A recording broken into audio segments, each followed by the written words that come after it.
Good morning students. मैं doctor Mahesh Mishra BSc part first year में आपको फिजिक्स का थर्ड पेपर पढ़ाऊंगा। फिजिक्स वैसे तो आप सभी को मालूम चल गया होगा कि फिजिक्स में आपके 3 पेपर चलते हैं, paper first, paper second and paper third. Paper first का जो नाम है वो है मैकेनिक्स, यांत्रिकी।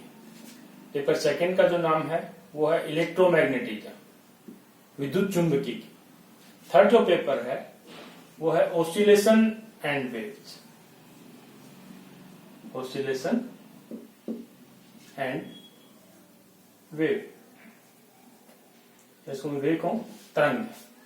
यांत्रिकी, विद्युत चुंबकीय, दोलन एवं तरंग। टोटल जो आपका फर्स्ट सेमेस्टर जो अपने पास है, कभी आप फर्स्ट सेमेस्टर में हो, फर्स्ट सेमेस्टर में टोटल जो पूर्णांक होगा वो आपका 100 मार्क्स का होगा।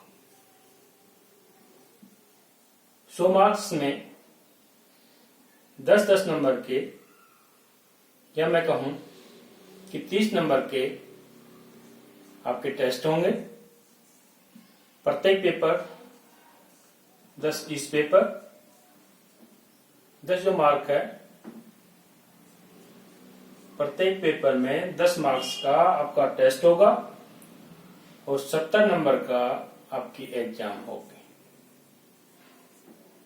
टोटल अपने पास हो गए 100।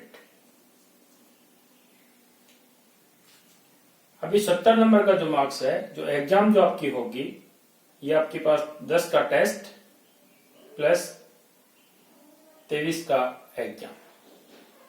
10 का टेस्ट प्लस 23 का एग्जाम।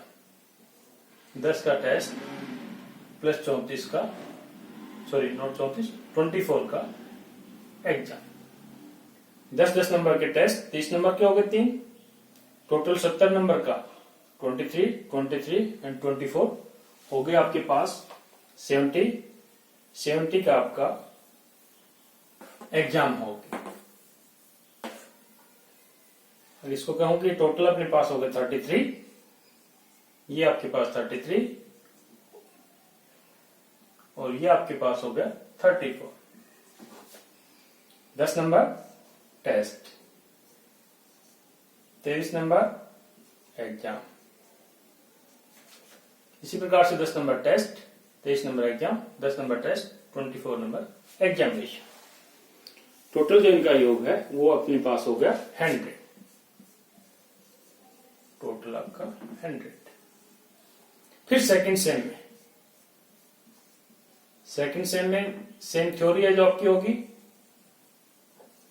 वो आपके 100 मार्क्स प्लस 100 नंबर का आपका प्रैक्टिकल होगा।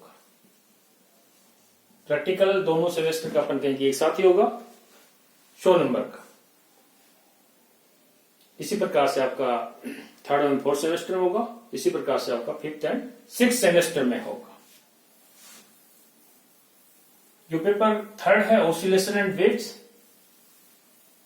इसको मैं पढ़ाऊंगा आपको, दोलन एवं तरंग। सामान्यतः आपने नाम सुना होगा तरंगों का, तो आप अच्छी तरह से इंट्रोड्यूस, आप अच्छी तरह से जानते हैं कि तरंग क्या होती है। वेव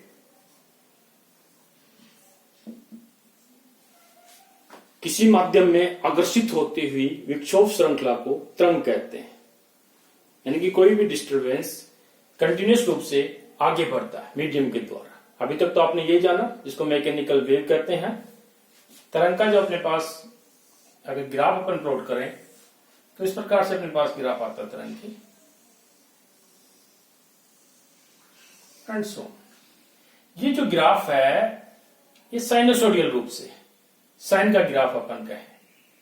यहां मैं कहूं कि अपने पास कोई भी मान लीजिए y मान लीजिएगा, इधर आप मान लीजिए t का फंक्शन है, t मान लीजिएगा।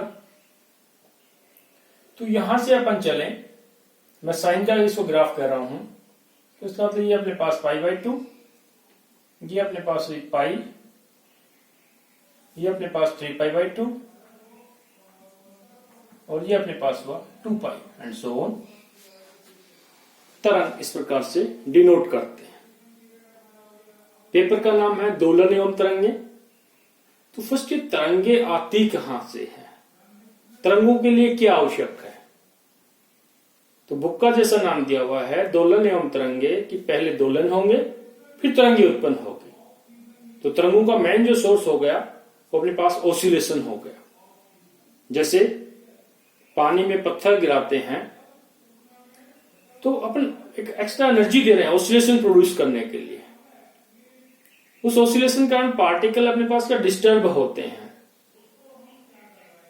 और फिर अपने पास जो डिस्टर्बेंस दिया गया है वो डिस्टर्बेंस जो मैं कह रहा हूं, विक्षोभ जिसको मैं बोलता हूं, डिस्टर्बेंस। डिस्टर्बेंस एक तरह से अपने पास क्या है एनर्जी, या अपने पास क्या है एक सिग्नल।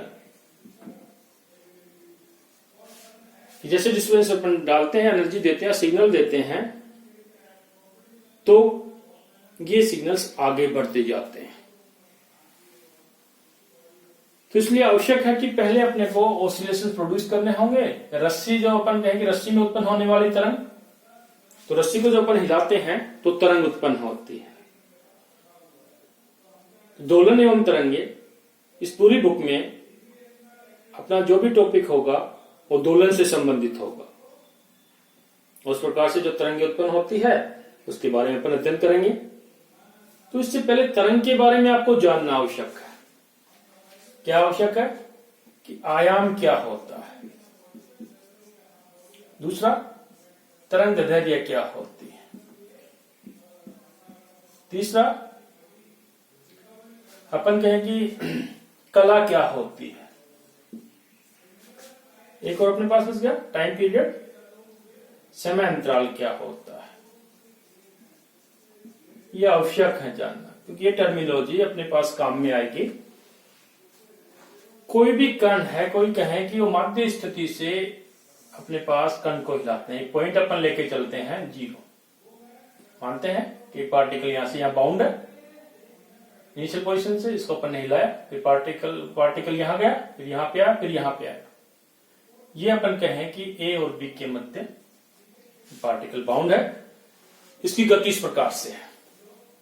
गति का एग्जाम्पल अपन क्या लें, दोलनी गति का जैसे एग्जाम्पल लें, जैसे सिंपल पेंडुलम की गति, सरलोलक की गति। सरलोलक की गति अपने पास इस प्रकार से बाउंड रहती है। तो बाउंड अगर रहती है तो उससे अपने पास क्या है, इस प्रकार से डिस्टर्बेंस आगे बढ़ते रहते हैं समय के रेस्पेक्ट में। तो मध्य स्थिति से कितना अधिकतम विस्थापन हो सकता है, इसको अपन आयाम कहते हैं। मध्य स्थिति मान लीजिए अपने पास ये है, अधिकतम पोजीशन अपने पास ये है, इसको थोड़ा कहें कि सेम एम्पलीट्यूड है तो यहां तक आएगा, ये अपने पास सेम रहेगा। तो ये दोनों लेफ्ट और सिमेट्रिक रहेगा। तो ये अपने पास क्या रहता है, एम्पलीट्यूड, आयाम, जिसको सिंपल ए से डिनोट कर देते हैं। आपसे पूछे आयाम का मात्रक क्या होगा, तो क्योंकि तो डिस्टेंस है, मध्य स्थिति से अधिकतम जो विस्थापन होता है उसको अपन आयाम कहते हैं। तो आयाम का मात्रक क्या होगा, मीटर या सेंटीमीटर में होगा। अब आपके पास आती है कि तरंग दैर्घ्य क्या होती है, जिसको लैम्डा से रिप्रेजेंट करते हैं। अब जो पहले आपने डेफिनेशन पढ़ी थी तो उसमें ये आया था कि दो सुरंगों एवं गर्तों के बीच की दूरी, दो सुरंग अपने पास क्या, पीक पॉइंट, ये पीक पॉइंट, ये पीक पॉइंट, दो सुरंग, इनके बीच की दूरी वेवलेंथ कहते हैं, वेवलेंथ कहते हैं। या जो दो गर्त लेते हैं ये भी अपन थोड़ा बराबर सा लेकर चलेंगे, सिमेट्रिक रूप से, थोड़ा देखिए अपने को सही सा। डीप अपने पास ये है, या अपन कहिए ये अपने पास क्या है, गर्त है, इनके बीच की जो दूरी है वो अपने पास क्या होती है, वेवलेंथ होती है। लेकिन यहां पे अपन जो डेफिनेशन देंगे, अपन कहेंगे कि वह दूरी जब कण गति करता है या तब वह दूरी जिसके पश्चात उसकी गति रिपीट होती है, उसकी गति पुनः दोहराई जाती हो। अपन देखिए 0 से 2π मान लिया, कण ने यहां से गति स्टार्ट की, वापिस यहां पे आ गया, फिर यहां पे आ गया, इसके बाद आप देखिए सिमेट्रिक आती है अपने पास, यहां से यहां ये वाली गति, ये वाली गति, यहां तक सिमेट्रिक है, फिर आगे चलती रहती है। ये अपन मान लें कि कण ने यहां से गति स्टार्ट की तो यहां तक चला गया, यहां तक गया, फिर यहां गया सेम पोजीशन में, इसके बाद पुनः अपने पास ये गति करता रहता है। तो यानी कि वह दूरी जिसके बाद कण की गति रिपीट होनी स्टार्ट होती है वो तरंगदैर्घ्य कहलाती है। अब इस तरंगदैर्घ्य या वेवलेंथ का मात्रक क्या होता है? क्या होता है? इसका मात्रक भी मीटर या सेंटीमीटर का होता है। दूरी का मात्रक होता है, दूरी मैंने बताई, ये दूरी है, ये दूरी। कला, कला क्या होती है? अब इसको थोड़ा समझना के लिए कला को अपन मानते हैं कि तरंग का जो समीकरण है वो इस प्रकार से लिखते हैं, a sin omega T plus के एक्स भी आता है, सिंपल ओमेगा टी मान लीजिएगा।